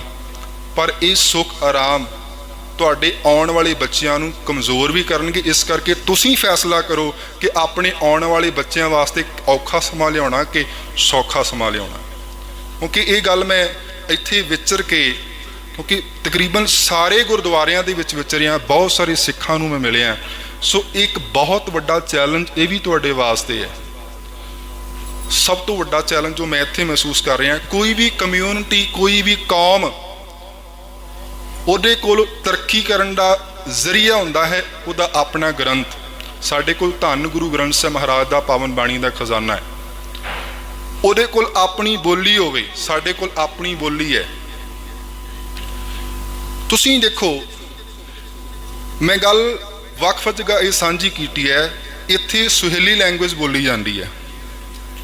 ਸੁਹੇਲੀ ਲੈਂਗੁਏਜ ਦੀ ਆਪਣੀ ਕੋਈ ਸਕ੍ਰਿਪਟ ਨਹੀਂ ਹੈ। ਹੁਣ ਦੇਖੋ, ਰੂਲ ਬ੍ਰਿਟਿਸ਼ ਨੇ ਇੱਥੇ ਵੀ ਕੀਤਾ। ਇੱਥੋਂ ਦੇ ਲੋਕਾਂ ਦਾ ਪਹਿਲਾਂ ਆਪਣਾ ਕੋਈ ਪੱਕਾ ਧਰਮ ਨਹੀਂ ਸੀ, ਆਪਣਾ ਉਹਨਾਂ ਦਾ ਕੋਈ ਗ੍ਰੰਥ ਨਹੀਂ ਸੀ ਅਫਰੀਕਨ ਲੋਕਾਂ ਦਾ। ਬ੍ਰਿਟਿਸ਼ ਆਏ ਤੇ ਇਹਨਾਂ ਲੋਕਾਂ ਦੇ ਕੋਲ ਨਾ ਆਪਣੀ ਬੋਲੀ ਸੀ, ਨਾ ਆਪਣਾ ਕੋਈ ਗ੍ਰੰਥ ਸੀ, ਔਰ ਇਹਨਾਂ ਲੋਕਾਂ ਨੂੰ ਉਹਨਾਂ ਨੇ ਕ੍ਰਿਸਚਨ ਵੀ ਬਣਾਇਆ। ਤੇ ਮਵਾਸਾ ਜਾ ਕੇ ਦੇਖੋਗੇ ਬਹੁਤ ਸਾਰੇ ਲੋਕ ਅਫਰੀਕਨ ਮੁਸਲਮਾਨ ਵੀ ਬਣੇ। ਇੰਡੀਆ ਦੇ ਵਿੱਚ ਵੀ ਬ੍ਰਿਟਿਸ਼ ਲੋਕਾਂ ਨੇ ਰਾਜ ਕੀਤਾ। ਬੇਸ਼ੱਕ ਉੱਥੇ ਵੀ ਉਹਨਾਂ ਨੇ ਕੋਸ਼ਿਸ਼ ਕੀਤੀ ਸਿੱਖਾਂ ਨੂੰ ਈਸਾਈ ਬਣਾਉਣ ਦੀ, ਪਰ ਕਾਮਯਾਬ ਨਾ ਹੋ ਸਕੇ। ਇਹਦੇ ਪਿੱਛੇ ਇੱਕੋ ਇੱਕ ਖਜ਼ਾਨਾ ਸੀ ਸਾਡੇ ਕੋਲ, ਸੀ ਗੁਰੂ ਗ੍ਰੰਥ ਸਾਹਿਬ ਮਹਾਰਾਜ ਦੀ ਬਾਣੀ, ਸਾਡੇ ਕੋਲ ਆਪਣੀ ਬੋਲੀ। ਹੁਣ ਤੁਸੀਂ ਇਹ ਫੈਸਲਾ ਕਰੋ ਕਿ ਤੁਹਾਡੇ ਬੱਚਿਆਂ ਨੂੰ ਪੰਜਾਬੀ ਕਿੰਨੀ ਕੁ ਆਉਂਦੀ ਤੇ ਤੁਸੀਂ ਉਹਦੇ ਵਾਸਤੇ ਆਪਣੀ ਯਤਨ ਕੀ ਕਰ ਰਹੇ ਹੋ। ਹੁਣ ਅਸੀਂ ਕਈ ਵਾਰ ਸਮਝਦੇ ਹਾਂ ਕਿ ਸਾਨੂੰ ਪੰਜਾਬੀ ਦੀ ਲੋੜ ਨਹੀਂ ਹੈ। ਨਹੀਂ, ਜੇ ਅਸੀਂ ਚਾਹੁੰਦੇ ਹਾਂ ਕਿ ਆਉਣ ਵਾਲੇ ਸਮੇਂ 'ਚ ਸਾਡੀ ਕੌਮ ਦਾ ਭਵਿੱਖ, ਸਾਡੀਆਂ, ਕਿਉਂਕਿ ਸਾਡੀਆਂ ਜੜ੍ਹਾਂ ਨੇ, ਸਾਡੇ ਰੂਟਸ ਨੇ, ਸਾਡੀ ਬੋਲੀ, ਸਾਡਾ ਗ੍ਰੰਥ, ਜੇ ਸਾਨੂੰ ਪੰਜਾਬੀ ਨਹੀਂ ਆਉਂਦੀ, ਗੁਰੂ ਗ੍ਰੰਥ ਸਾਹਿਬ ਦੀ ਬਾਣੀ ਕਿਵੇਂ ਅਸੀਂ ਪੜ੍ਹਾਂਗੇ। ਸੋ ਜਿਊਜ਼ ਅੱਜ ਤੋਂ 2,500-3 ਹਜ਼ਾਰ ਸਾਲ ਪਹਿਲਾਂ ਉਹਨਾਂ ਦੇ ਜਿਹੜਾ ਧਰਮ ਹੈ, ਔਰ ਉਹਨਾਂ ਦਾ ਧਰਮ ਗ੍ਰੰਥ ਹਿਬਰੂ ਭਾਸ਼ਾ ਦੇ ਵਿੱਚ ਹੈ। ਉਹਨਾਂ ਦੇ ਬੱਚੇ ਦੇਖੋ ਤੁਸੀਂ, ਉਹ ਬੱਚਿਆਂ ਨੂੰ ਆਪਣੀ ਭਾਸ਼ਾ ਆਉਂਦੀ ਹੈ। ਤੁਸੀਂ ਮੁਸਲਮਾਨਾਂ ਵੱਲ ਦੇਖੋ, ਉਹਨਾਂ ਦੇ ਬੱਚਿਆਂ ਨੂੰ ਕੁਰਾਨ ਚੇਤੇ ਹੈ। ਸਾਡੇ ਬੱਚਿਆਂ ਨੂੰ ਕਿੰਨਿਆਂ ਨੂੰ ਜਪਜੀ ਸਾਹਿਬ ਚੇਤੇ ਹੈ। ਸੋ ਇਸ ਕਰਕੇ ਜਿਹੜੀਆਂ ਗੱਲਾਂ ਵੱਲ ਮੈਂ ਧਿਆਨ ਤੁਹਾਡਾ ਦਵਾ ਰਿਹਾ, ਸੋ ਮੈਂ ਇਹਨਾਂ 3 ਮਹੀਨਿਆਂ ਦੇ ਵਿੱਚ ਜੋ ਕੁਝ ਵਿਚਰ ਕੇ ਦੇਖਿਆ, ਮੈਨੂੰ ਬਹੁਤ ਖੁਸ਼ੀ ਹੈ ਇਸ ਗੱਲ ਦੀ ਕਿ ਤੁਸੀਂ ਮੈਨੂੰ ਬਹੁਤ ਮਾਣ ਸਤਿਕਾਰ ਦਿੱਤਾ ਹੈ। ਮੈਨੂੰ ਜਿੱਥੇ ਕਿਤੇ ਵੀ ਗਿਆ ਬਹੁਤ ਸੰਗਤ ਦਾ ਪਿਆਰ ਮਿਲਿਆ। ਆਪ ਸੰਗਤ ਦੇ ਕੋਲ ਬਹੁਤ ਕੁਝ ਹੈ, ਗੁਰੂ ਸਾਹਿਬ ਦੀ ਬਖਸ਼ਿਸ਼ ਹੈ, ਤੁਹਾਡੇ ਬਜ਼ੁਰਗਾਂ ਦਾ, ਉਹਨਾਂ ਦਾ ਇਹ ਸਰਮਾਇਆ ਹੈ ਤੁਹਾਡੇ ਕੋਲ। ਉਹਨਾਂ ਦੇ ਕੋਲ ਗੁਰੂ ਸਾਹਿਬ ਦੀ ਇਹ ਬਖਸ਼ਿਸ਼ ਸੀ, ਕਿਉਂਕਿ ਉਹ ਬਜ਼ੁਰਗ 2 ਚੀਜ਼ਾਂ ਲੈ ਕੇ ਆਏ ਸੀ। ਤੁਹਾਡੇ ਬਜ਼ੁਰਗ ਜਦੋਂ ਕੀਨੀਆ ਦੇ ਵਿੱਚ, ਅਫਰੀਕਾ ਦੇ ਵਿੱਚ ਆਏ ਅੱਜ ਤੋਂ 120 ਸਾਲ ਪਹਿਲਾਂ, ਉਹ 2 ਚੀਜ਼ਾਂ ਲੈ ਕੇ ਆਏ ਸੀ। ਗੌਰ ਕਰਿਓ ਉਹਨਾਂ ਕਿਹੜੀਆਂ ਚੀਜ਼ਾਂ ਸਨ ਉਹਨਾਂ ਕੋਲ। ਇੱਕ ਸੀ ਗੁਰੂ ਗ੍ਰੰਥ ਸਾਹਿਬ ਮਹਾਰਾਜ, ਇਹਦਾ ਸਰੂਪ ਗੁਰੂ, ਕਿਉਂਕਿ ਜਿੱਥੇ ਜਿੱਥੇ ਵੀ ਸਿੱਖਾਂ ਨੇ ਰੇਲਵੇ ਟਰੈਕ ਬਣਦਾ ਗਿਆ ਤੇ ਜਿੱਥੇ ਜਿੱਥੇ ਵੀ ਇਕੱਠੇ ਹੋਏ ਛੋਟੇ ਛੋਟੇ ਕਸਬਿਆਂ ਦੇ ਵਿੱਚ, ਸ਼ਹਿਰਾਂ ਦੇ ਵਿੱਚ, ਉੱਥੇ ਉਹਨਾਂ ਨੇ ਆਪਣੇ ਗੁਰਦੁਆਰੇ ਸਾਹਿਬ ਉਸਾਰੇ। ਸੋ ਪਹਿਲਾਂ ਕੀ ਸੀ, ਸਾਡੇ ਬਜ਼ੁਰਗਾਂ ਦੇ ਐਸਟੈਬਲਿਸ਼ ਹੋਣ ਦਾ ਕਾਰਨ ਵੀ ਇਹੀ ਸੀ ਕਿ ਗੁਰਦੁਆਰੇ। ਸੋ ਪਹਿਲਾ ਸੀਗਾ ਗੁਰੂ ਗ੍ਰੰਥ ਸਾਹਿਬ ਦਾ ਸਰੂਪ ਤੇ ਦੂਜਾ ਸੀ ਆ ਸਿੱਖੀ ਦਾ ਸਰੂਪ। ਸੋ ਇਹ 2 ਚੀਜ਼ਾਂ ਤੁਹਾਡੇ ਬਜ਼ੁਰਗ ਲੈ ਕੇ ਆਏ ਸੀ।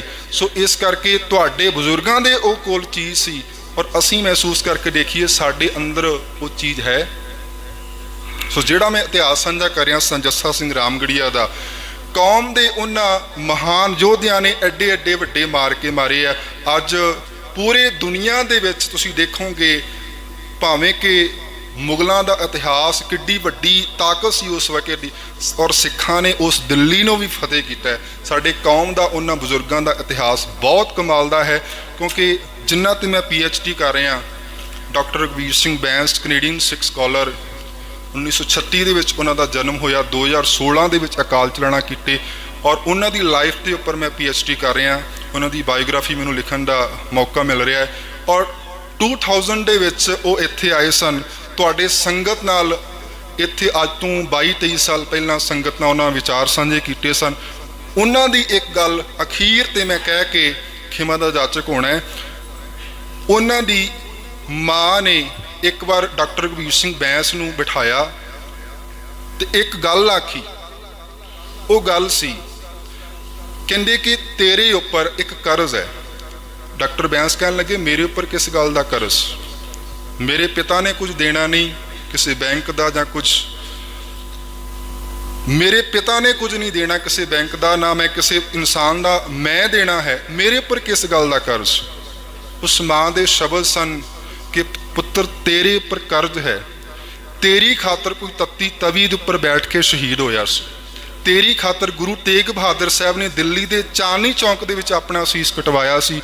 ਔਰ ਤੇਰੀ ਖਾਤਰ ਗੁਰੂ ਗੋਬਿੰਦ ਸਿੰਘ ਸੱਚੇ ਪਾਤਸ਼ਾਹ ਮਹਾਰਾਜ ਨੇ ਆਪਣਾ ਸਰਬੰਸ ਕੁਰਬਾਨ ਕੀਤਾ ਸੀ। ਤੇਰੀ ਖਾਤਰ ਚਮਕੌਰ ਦੀ ਗੜੀ ਦੇ ਵਿੱਚ ਵੱਡੇ ਸਾਹਿਬਜ਼ਾਦੇ ਸ਼ਹੀਦ ਹੋਏ। ਸਰਹੰਦ ਦੀਆਂ ਨੀਹਾਂ ਦੇ ਵਿੱਚ ਛੋਟੇ ਸਾਹਿਬਜ਼ਾਦਿਆਂ ਨੂੰ ਸ਼ਹੀਦ ਕੀਤਾ ਗਿਆ। ਤੇਰੀ ਖਾਤਰ ਭਾਈ ਤਾਰੂ ਸਿੰਘ ਨੇ ਆਪਣਾ ਖੋਪਰ ਲਵਾਇਆ। ਤੇਰੀ ਖਾਤਰ ਭਾਈ ਮਨੀ ਸਿੰਘ ਨੇ ਆਪਣੇ ਬੰਦ ਕਟਵਾਏ। ਤੇਰੇ ਉੱਪਰ ਕਰਜ਼ ਹੈ। ਮਾਂ ਨੇ ਸ਼ਬਦ ਆਖੇ ਕਿ ਜਦੋਂ ਮੈਂ ਮਰ ਜਾਵਾਂਗੀ, ਮੈਨੂੰ ਸ਼ਮਸ਼ਾਨ ਘਾਟ ਦੇ ਵਿੱਚ ਸਾੜ ਕੇ ਸਵਾਹ ਵੀ ਕਰ ਦਿੱਤਾ ਜਾਏਗਾ, ਮੇਰੀ ਕੌਮ ਦਾ ਕਰਜ਼ ਮੈਂ ਉਤਾਰ ਨਹੀਂ ਸਕਾਂਗੀ। ਪੁੱਤਰ ਤੇਰੇ ਉੱਪਰ ਕਰਜ਼ ਹੈ। ਸੋ ਕਿਸੇ ਨਾ ਕਿਸੇ ਤਰੀਕੇ ਨਾਲ ਅਸੀਂ ਇਸ ਗੱਲ ਦਾ ਅਹਿਸਾਸ ਕਰ ਸਕੀਏ ਕਿ ਸਾਡੇ ਉੱਪਰ ਸਾਡੇ ਗੁਰੂ ਸਾਹਿਬਾਨ ਦਾ, ਸਾਡੇ ਸਿੱਖਾਂ ਦਾ ਕਰਜ਼ ਹੈ, ਔਰ ਅਸੀਂ ਕਿੰਨਾ ਕੁ ਕਰਜ਼ ਉਤਾਰ ਰਹੇ ਹਾਂ, ਉਹਦੇ ਵਾਸਤੇ ਕੀ ਕਰ ਰਹੇ ਹਾਂ। ਉਹ ਗੱਲ ਕਹਿੰਦੇ ਸਨ ਕਿ ਅਸੀਂ ਦਸਵੰਧ ਕੱਢਦੇ ਹਾਂ। ਕੋਈ ਜਿਹਦੇ ਕੋਲ ਮਾਇਆ ਹੁੰਦੀ, ਮਾਇਆ ਦਾ ਦਸਵੰਧ ਕੱਢ ਦਿੰਦਾ ਹੈ, ਪਰ ਨਾਲ ਦੀ ਨਾਲ ਸਭ ਤੋਂ ਵੱਡਾ ਦਸਵੰਧ ਹੈ ਸਮੇਂ ਦਾ ਦਸਵੰਧ ਕੱਢ ਸਕੀਏ, ਆਪਣਾ ਇਤਿਹਾਸ ਪੜ੍ਹ ਸਕੀਏ, ਗੁਰਬਾਣੀ ਪੜ੍ਹ ਸਕੀਏ, ਔਰ ਉਹਨਾਂ ਬਜ਼ੁਰਗਾਂ ਦੇ ਉੱਪਰ ਮਾਣ ਕਰ ਸਕੀਏ ਜਿਨ੍ਹਾਂ ਬਜ਼ੁਰਗਾਂ ਨੇ ਸਾਡਾ ਇਹ ਜੀਵਨ ਬਖਸ਼ਿਆ, ਜਿਨ੍ਹਾਂ ਕਰਕੇ ਅੱਜ ਅਸੀਂ ਸਾਹ ਲੈ ਰਹੇ ਹਾਂ। ਸਤਿਗੁਰੂ ਸੱਚੇ ਪਾਤਸ਼ਾਹ ਮਹਾਰਾਜ ਬਖਸ਼ਿਸ਼ ਕਰਨ। ਸਰਦਾਰ ਜੱਸਾ ਸਿੰਘ ਰਾਮਗੜੀਆ ਤੇ ਉਹਨਾਂ ਮਹਾਨ ਸੂਰਬੀਰਾਂ ਦੇ ਟੂਕ ਮਾਤਰ ਇਤਿਹਾਸ ਮੈਂ ਆਪ ਸੰਗਤ ਨਾਲ ਸਾਂਝਾ ਕੀਤਾ ਹੈ। ਇੱਕ ਵਾਰ ਫਿਰ ਆਪ ਸਮੁੱਚੀ ਸੰਗਤ ਦਾ, ਸਮੁੱਚੀ ਮੈਨੇਜਮੈਂਟ ਦਾ ਬਹੁਤ ਬਹੁਤ ਧੰਨਵਾਦ। ਮੈਂ ਧੰਨਵਾਦ ਕਰਾਂਗਾ ਖਾਸ ਤੌਰ ਤੇ ਮਨਮਿੰਦਰ ਸਿੰਘ ਜੰਡੂ ਜੀ, ਜਿਨ੍ਹਾਂ ਨਾਲ ਮੇਰੀ ਫੋਨ ਤੇ ਰਾਬਤਾ ਕਾਇਮ ਹੋਇਆ ਸੀਗਾ। ਉਹਨਾਂ ਨੇ ਸਾਰਾ ਅੱਗੇ ਪ੍ਰਬੰਧ ਕੀਤਾ ਰਹਿਣ ਦਾ ਵੀ। ਅੱਗੇ ਮੈਨੂੰ ਆਪ ਸਮੁੱਚੀ ਮਨਜੀਤ ਸਿੰਘ ਸੇਠੀ ਜੀ ਬੈਠੇ ਨੇ, ਇਹਨਾਂ ਦੇ ਬ੍ਰਦਰ ਹਰਵਿੰਦਰ ਸਿੰਘ ਸੇਠੀ ਜੀ ਨੇ, ਹੋਰ ਬਹੁਤ ਸਾਰੇ ਸਿੱਖ ਸਿੰਘ ਰਿਟਡ ਵਾਲੇ ਹਰਚੰਦ ਸਿੰਘ ਜੀ, ਉਹਨਾਂ ਦਾ ਮੈਂ ਜ਼ਿਕਰ ਕਰਨਾ ਚਾਹਾਂਗਾ, ਤੇ ਜਸਵਿੰਦਰ ਸਿੰਘ ਘੜਿਆਲ ਜੀ ਬੈਠੇ ਨੇ, ਹੋਰ ਬਹੁਤ ਸਾਰੀ ਸੰਗਤ ਜਿਨ੍ਹਾਂ ਦਾ ਨਾਮ ਮੈਂ ਨਹੀਂ ਵੀ ਲੈ ਸਕਿਆ। ਆਪ ਸਮੁੱਚੀ ਸੰਗਤ ਨੇ ਇਹਨਾਂ 3 ਮਹੀਨਿਆਂ ਦੇ ਵਿੱਚ ਜਿੱਥੇ ਮੈਨੂੰ ਹਰ ਇੱਕ ਪੱਖ ਤੋਂ ਸਹਿਯੋਗ ਦਿੱਤਾ ਹੈ, ਮੈਂ ਆਪਣੇ ਵੱਲੋਂ ਔਰ ਖਾਸ ਤੌਰ ਤੇ ਡਾਕਟਰ ਵੀਰ ਸਿੰਘ ਬੈਂਸ ਉਹਨਾਂ ਦੇ ਪੂਰੇ ਪਰਿਵਾਰ ਦੇ ਵੱਲੋਂ ਆਪ ਸਮੁੱਚੀ ਸੰਗਤ ਦਾ ਧੰਨਵਾਦ ਕਰਦਾ ਹਾਂ। ਥੋੜ੍ਹਾ ਬਹੁਤਾ ਸਮਾਂ ਵੱਧ ਲੱਗ ਗਿਆ ਹੈ, ਖਿਮਾ ਦਾ ਜਾਚਕ ਹਾਂ। ਗੁਰੂ ਫਤਿਹ ਪ੍ਰਵਾਨ ਕਰੋ। ਆਖੋ ਜੀ ਵਾਹਿਗੁਰੂ ਜੀ ਕਾ ਖਾਲਸਾ, ਵਾਹਿਗੁਰੂ ਜੀ ਕੀ ਫਤਿਹ। ਵਾਹਿਗੁਰੂ ਜੀ ਕਾ ਖਾਲਸਾ, ਵਾਹਿਗੁਰੂ ਜੀ ਕੀ ਫਤਿਹ। ਸੋ ਗੁਰੂ ਪਿਆਰਿਓ, ਆਪ ਜੀ ਨੇ ਭਾਈ ਸਾਹਿਬ ਜੀ ਹੋਰਾਂ ਕੋਲੋਂ ਕਾਫੀ ਕੁਝ ਥੋੜ੍ਹੇ ਸਮੇਂ ਵਿੱਚ ਸਰਵਣ ਕੀਤਾ ਹੈ। ਮੈਂ ਚਾਹੁੰਦਾ ਪਹਿਲਾਂ ਆਪਣੇ ਬਜ਼ੁਰਗਾਂ ਵਾਸਤੇ ਆਪਾਂ ਸਾਰੇ ਜਣੇ ਇੱਕ ਗੱਜ ਵੱਜ ਕੇ ਜਕਾਰਾ ਬੁਲਾਈਏ, ਜਿਨ੍ਹਾਂ ਦੀ ਬਦੌਲਤ ਜਿਹੜੀ ਇੰਨੀ ਸਿਫਤ ਆਪਾਂ ਸੁਣੀ ਆਪਣੇ ਬਜ਼ੁਰਗਾਂ ਦੀ, ਇਹ ਸਾਡੇ ਦਿਲਾਂ ਵਿੱਚ ਵਸੀ ਰਵੇ ਜੀ। ਬੋਲੇ ਸੋ ਨਿਹਾਲ, ਸਤਿ ਸ੍ਰੀ ਅਕਾਲ। ਕਲਗੀਧਰ ਪਾਤਸ਼ਾਹ ਦਾ ਦੇਣਾ ਨਹੀਂ ਦੇ ਸਕਦੇ ਆਪਾਂ, ਸਾਰੀ ਕੌਮ ਹੀ ਨਹੀਂ ਦੇ ਸਕਦੀ। ਜਿਹੜੀਆਂ ਦਸਤਾਰਾਂ ਅਸੀਂ ਸਿਰ ਤੇ ਬੰਨ੍ਹ ਕੇ, ਤਾਜ ਬਣ ਕੇ ਘਰੋਂ ਬਾਹਰ ਨਿਕਲਦੇ ਆ ਨਾ, ਸਲਾਮਾਂ ਇਹਨੂੰ ਹੁੰਦੀਆਂ ਨੇ। ਸੋ ਅਸੀਂ ਆਪਣਾ ਕਿਰਦਾਰ ਵੀ ਉੱਚਾ ਕਰੀਏ, ਤਾਂ ਹੀ ਸਾਡੀ ਰਫ਼ਤਾਰ ਦੇ ਵਿੱਚ ਕੋਈ ਗੱਲ ਬਣੇਗੀ। ਸੋ ਬਹੁਤ ਉੱਚੀਆਂ ਤੇ ਮਹਿੰਗੀਆਂ ਵਿਚਾਰਾਂ, ਮਹਿੰਗੀਆਂ ਮੈਂ ਇਸ ਕਰਕੇ ਕਹਿੰਦਾ, ਦੁਨੀਆ ਦੀਆਂ ਜਿੰਨੀਆਂ ਵੀ ਅਸੀਂ ਵੈਸੇ ਗੱਲਾਂ ਬਾਤਾਂ ਕਰਦੇ ਹਾਂ, ਉਹਨਾਂ ਦਾ ਕੋਈ ਮੁੱਲ ਨਹੀਂ ਹੁੰਦਾ। ਤੇ ਜੇ ਕੋਈ ਬੰਦਾ ਸਾਨੂੰ ਸਾਡੇ ਘਰ ਦੀ ਗੱਲ ਸੁਣਾਵੇ ਨਾ, ਉਹਦੀ ਵੈਲਿਊ ਹੁੰਦੀ ਹੈ। ਸੋ ਆਪਣੇ ਘਰ ਦੀਆਂ ਭਾਈ ਸਾਹਿਬ ਨੇ ਬੜੀਆਂ ਵਿਚਾਰਾਂ ਸਾਨੂੰ ਸਰਵਣ ਕਰਵਾਈਆਂ ਨੇ। ਬਾਬਾ ਜੀ ਇਹਨਾਂ ਨੂੰ ਵੀ ਤੰਦਰੁਸਤੀ ਦੀ ਦਾਤ ਬਖਸ਼ਣ, ਚੜ੍ਹਦੀਆਂ ਕਲਾਂ ਬਖਸ਼ਣ, ਤਾਂ ਕਿ ਇਸੇ ਤਰ੍ਹਾਂ ਕੌਮ ਦੀ ਸੇਵਾ ਕਰਦੇ ਰਹਿਣ। ਗੁਰੂ ਪਿਆਰਿਓ, ਆਪਾਂ ਸਾਰੇ ਇਤਿਹਾਸ ਦੀ ਕੋਈ ਕਮੀ ਨਹੀਂ ਹੈ, ਪ੍ਰਚਾਰ ਦੀ ਕੋਈ ਕਮੀ ਨਹੀਂ ਹੈ, ਪੰਜਾਬੀ ਬੋਲਣ ਵਾਲਿਆਂ ਦੀ ਵੀ ਕਮੀ ਨਹੀਂ ਹੈ। ਆਪਾਂ ਜਦੋਂ ਲੜਦੇ ਹਾਂ ਫਿਰ ਪੰਜਾਬੀ 'ਚ ਹੀ ਲੜਦੇ ਹਾਂ, ਪੰਜਾਬੀ ਬੰਦੇ, ਪਰ ਆਪਣੇ ਨਿਆਣਿਆਂ ਨੂੰ ਅਸੀਂ ਉਹ ਚੀਜ਼ਾਂ ਦੱਸ ਨਹੀਂ ਸਕੇ। ਸੋ ਇਸ ਕਰਕੇ ਗੁਰੂ ਘਰ ਜ਼ਰੂਰ ਆਇਆ ਕਰੋ, ਬਹੁਤ ਲਾਹਾ ਹੈ, ਬੜੀ ਕਿਰਪਾ ਹੁੰਦੀ ਹੈ। ਇਸ ਕਰਕੇ ਗੁਰੂ ਘਰ ਵਿੱਚ ਆਪਾਂ ਸਦਾ ਹੀ ਆਉਣਾ ਹੈ। ਸੋ ਅੱਜ ਦੇ ਜੋ ਸਮਾਗਮਾਂ ਦੀ ਸੇਵਾ ਹੈ, ਗੁਰੂ ਘਰ ਦੇ ਪਿਆਰੇ ਸਰਦਾਰ ਪਿਆਰਾ ਸਿੰਘ ਜੀ ਠੇਠੀ, ਜਿਨ੍ਹਾਂ ਨੇ ਅੱਜ ਦੇ ਇਹਨਾਂ ਸਮਾਗਮਾਂ ਦੀ ਸੇਵਾ ਲਈ ਹੈ, ਸਤਿਗੁਰੂ ਜੀ ਰਹਿਮਤ ਬਖਸ਼ਿਸ਼ ਕਰਨ।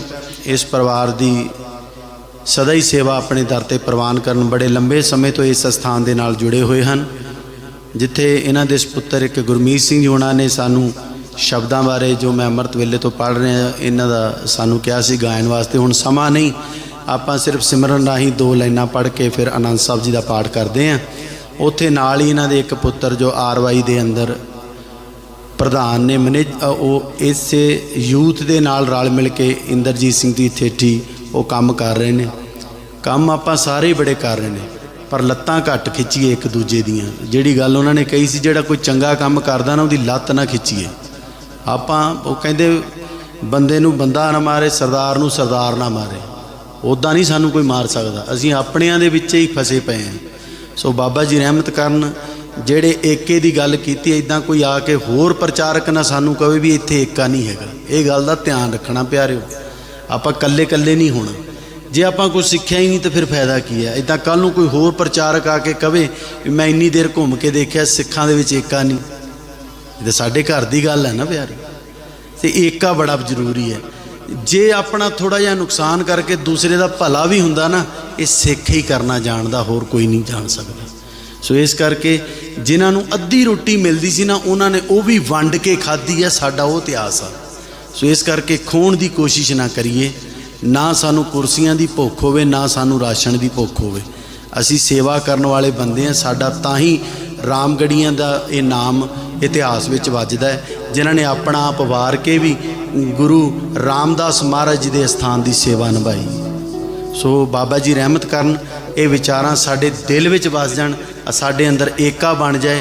असी महाराज जी दे उन्हां बचनां नूं सदा याद रखिए। गुरु नानक साहब जी दे नाम जपो, सच्ची सुच्ची किरत करो ते वंड के छकना। सो बाबा जी रहमत करन, साडी सारिआं नूं संगत नूं प्रबंधकां नूं इदां ही चढ़दी कला बख्शण, ताकि असी इस अस्थाना राही गुरु घरां राही जिथे भी चाहे सौसी आ, लांडियां आ, मोम्बासा का गुरुद्वारा, जिथे भी हैगे गुरुद्वारे, आपां अपने गुरु साहब जी का नाम उच्चा कर सकीए, सिखां दा इतिहास सिखां दे बच्चों नूं बचा सकीए। जदों असी इस अपने घर तो गल शुरू करांगे ना, फिर असी कौम फिर होर पासे भी आपां निकलांगे। जे अपना घर ही नहीं असी सवार सके फिर बड़ा औखा हो जाना। सो प्यारिओ, आप जी ने बहुत विचारां सरवण कर लियां ने। आओ 1-2 मिनट वास्ते जो भाई साहब जी उन्होंने शब्द मैनू कहे सी, मैं सिर्फ 2 लाइनां पढ़ के नाल ही आनंद साहब जी का पाठ करदा जी। सारे जने महाराज जी दे इस बाणी दे विच बड़ा वड्डा उपदेश है, बाणी बाणे नाल जुड़ना करिए जी। महाराज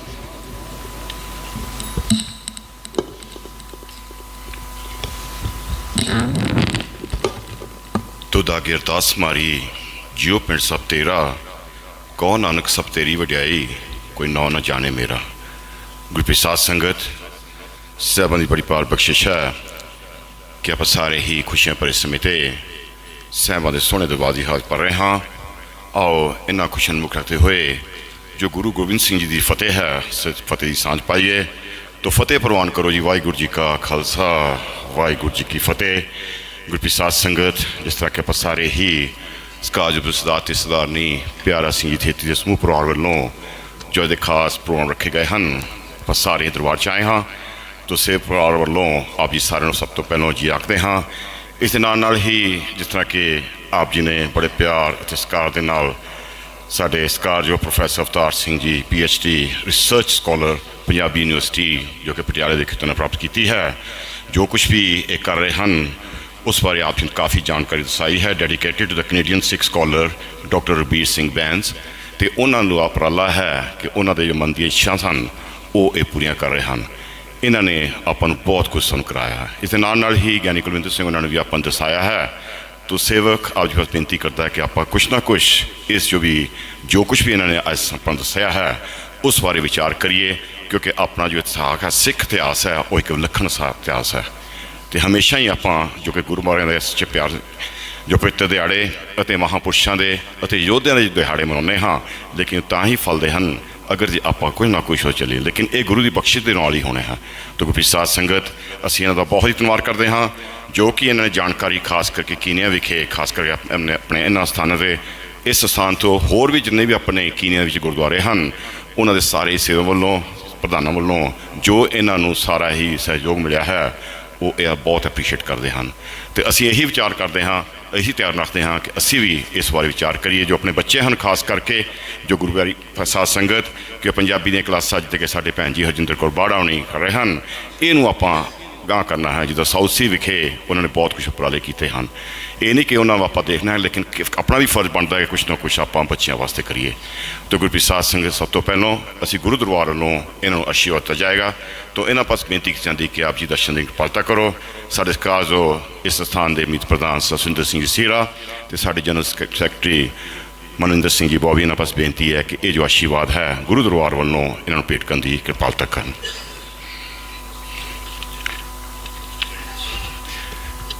ਮਨਿੰਦਰ ਸਿੰਘ ਜੀ ਜੰਡੂ ਪਿਆਰ ਨਾਲ ਪਪੋਵੀ।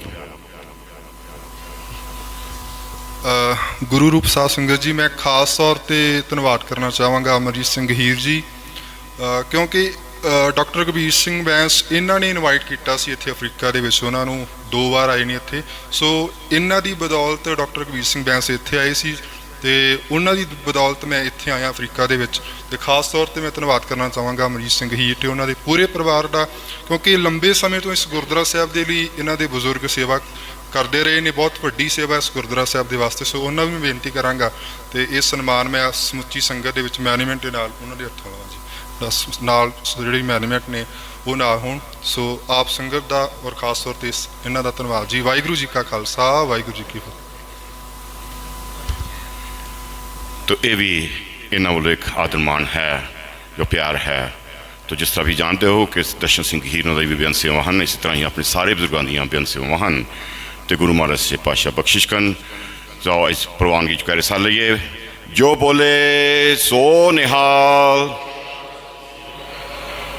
तो गुरप्रीत साध संगत गुरु महाराज से पातशाह बख्शिश करन, इन्होंने सीस से मेरे पर हथ रखन जो बेड़ा इन्होंने चुकया है, इस बल तुम बख्शन तो सारी ही संसार के जिथे जिथे भी सिख संगत हैं इन्हों अपना पूरा जो अपना सहयोग देन, तो जो सिख कौम का नाम हमेशा ही ये उच्चा करते रहन।